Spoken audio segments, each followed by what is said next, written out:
Lorsque le gouvernement a suspendu l'exportation du bois au Bénin, sans tenir compte de certains détails et surtout de l'exploitation des plantations privées, alors d'énormes dégâts et désagréments sont causés. Cet état d'âme a été exprimé il y a environ un an après le Conseil des ministres de l'actuel gouvernement le 13 avril 2016.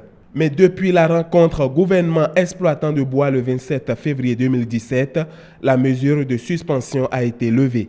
Cette décision, c'est une décision salutaire. Nous l'avons bien accueilli, mais seulement qu'il faut noter que beaucoup de choses, le temps ne permettait pas de toiletter véritablement les problèmes qui se posaient à nous.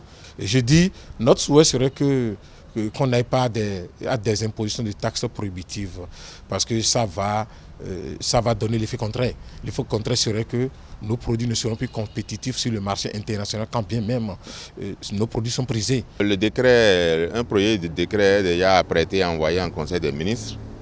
Je crois que la taxation différentielle, c'est compte tenu du niveau de transformation que vous aurez à payer une taxe douanière à l'exportation. L'objectif, en fait, est d'amener le grand nombre de commerçants à aller vers la transformation, à créer plus d'emplois.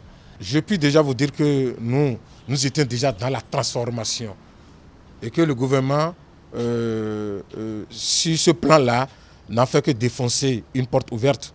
Jusqu'au 31 décembre prochain, l'exploitation et l'exportation des espèces plantées de main d'homme et à croissance rapide comme le teck, l'acacia et le mélina sont à nouveau autorisés, sauf que plus rien ne sera comme avant.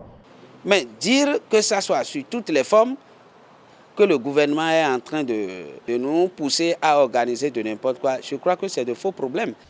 Pour les mesures qui ont été prises, il n'y a pas une guéguerre entre l'administration forestière, en tout cas entre les forestiers et les usagers. Là où nous ne nous comprenons pas, c'est qu'en réalité, eux, ils ont cru que les décisions prises par le gouvernement signifient qu'ils vont continuer le bordel qu'ils faisaient avant jusqu'au 31 décembre. Et nous leur disons non. En réalité, l'évacuation doit tenir non seulement compte du nouveau décret qui sera pris et qui fixe une taxation différentielle, mais également des tests législatifs et réglementaires qui existaient dans le secteur avant, mais qui n'étaient pas appliqués.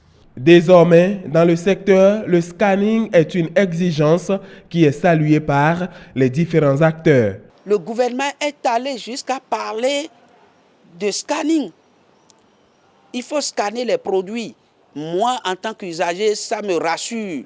Parce que le produit qui a été embarqué, je sais que j'ai une preuve que le produit ne comporte pas d'autres produits prohibés.